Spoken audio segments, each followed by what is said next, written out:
Hello, everybody. It's Professor Boyle here again. I just wanted to do a short video about primary source assignments. So you're going to do 2 of these through the course of the semester. They're short writing assignments. I'm here on the OER. Remember, the OER is your textbook, so all material that you need to read can be found on the OER.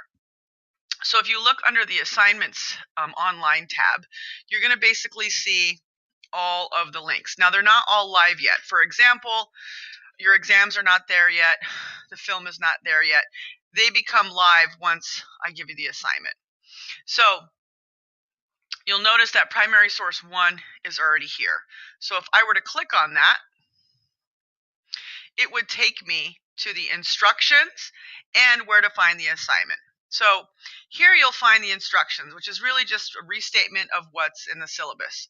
You're going to do this assignment 2 times. Each of the assignments should be no more than 450 words, but no shorter than 300 words. Really, like 400 words is pretty good. You don't want any paragraphs that are too big or too small. You want them all to kind of be equal. It should be single-spaced. Use Times New Roman or something comparable, and your grade will be determined on a scale of 1 to 100. So if you get 85, that's a B. You can follow that in the syllabus. Okay, so the first paragraph, what I would like you to do is in the first sentence, identify the source. What is the source? So it's a primary source. A primary source is a artifact or document from the period under study. So while a book about World War I written in the 50s is old, it's not a primary source. A primary source is usually a first-hand account of an event, but it's not always a tangible document. Sometimes it could be artifacts, pottery, it can be material culture, it can be letters, it can be things like deeds. It's anything from the period under study, under the period that we're studying. And it's what historians use to craft history. Primary sources coupled with secondary sources together is how we get new history. So in your first paragraph, as it says here, P1 means paragraph 1, okay? You're going to give a brief summary. What is in the text? I need a summary of the text. I ask you this because I want to know that you know what the text is about. It doesn't have to be an elaborate summary, okay? It doesn't need to be 450 words. You just want to make sure that you cover sort of the main points of what is this document telling me? What kind of document is it? Is it a deed? Is it a newspaper? Is it a letter? That should be covered in the first paragraph. The other thing is that it should end or begin with a thesis statement. So what did this document tell you about World War I? What does this document show about economics or politics or gender? You need to make an original statement. An original statement is not, this document tells us about economics. What does it tell us about economics?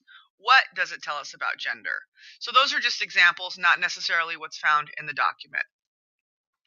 The second paragraph, is an analytical paragraph. So what you want to do in this paragraph is provide evidence to support your thesis. So if you say this document talks about economics, you guessed it, this paragraph should have quotations from the text that talk about economics.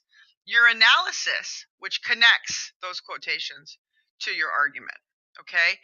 You must use direct quotations. Without direct quotations, you have not proven your argument, and thus I can't grade the document, and I'll probably send it back to you. So you want to make sure that you use direct quotations. Because these are primary sources, and it's the only source that you have to use, you just have to put it in quotes. I don't need page numbers. I know what the source is. Finally, paragraph 3 should summarize basically your argument and sort of tie together paragraph 1 and 2. So paragraph 1, the thesis says this, the evidence has shown this, and this is what I conclude. Not so kind of, basic, but that is the general idea. Please keep your language simple. Sometimes students feel like I need to write these really long sentences that kind of ramble on. You don't want to do that. You want to write the clearest possible sentences. Your objective with this assignment is to get a desirable grade. So the fastest and easiest way for that to happen is for you to be as clear as possible. This is what the document's about. This is why I think this document matters. Here's some evidence to support this, and here's some analysis. The other thing is that you really need to revise your document.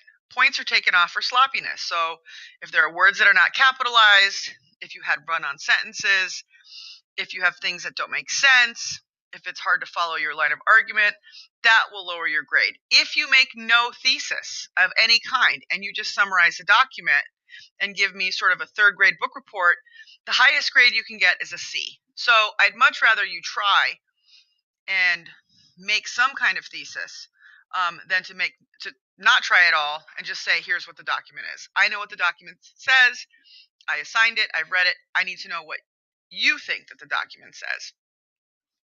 So the key really to this is following directions. Never give me more or less than I ask.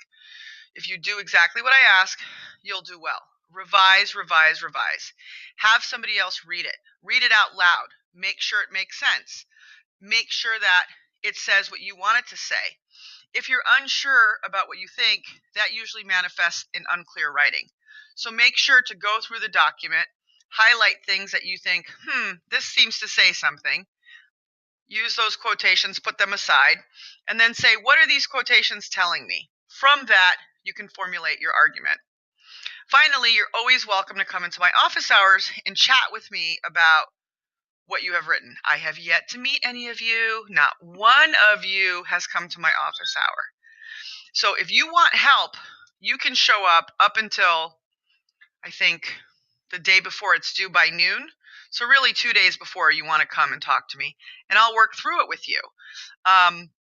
So there's lots of things available to you to help you do this assignment. What you don't want to do is wait till the last minute and submit something sloppy, okay? You want to really sort of do this in phases. What is the assignment, you ask? So if you go up here, you'll see that the primary source assignment is found here. This is the letter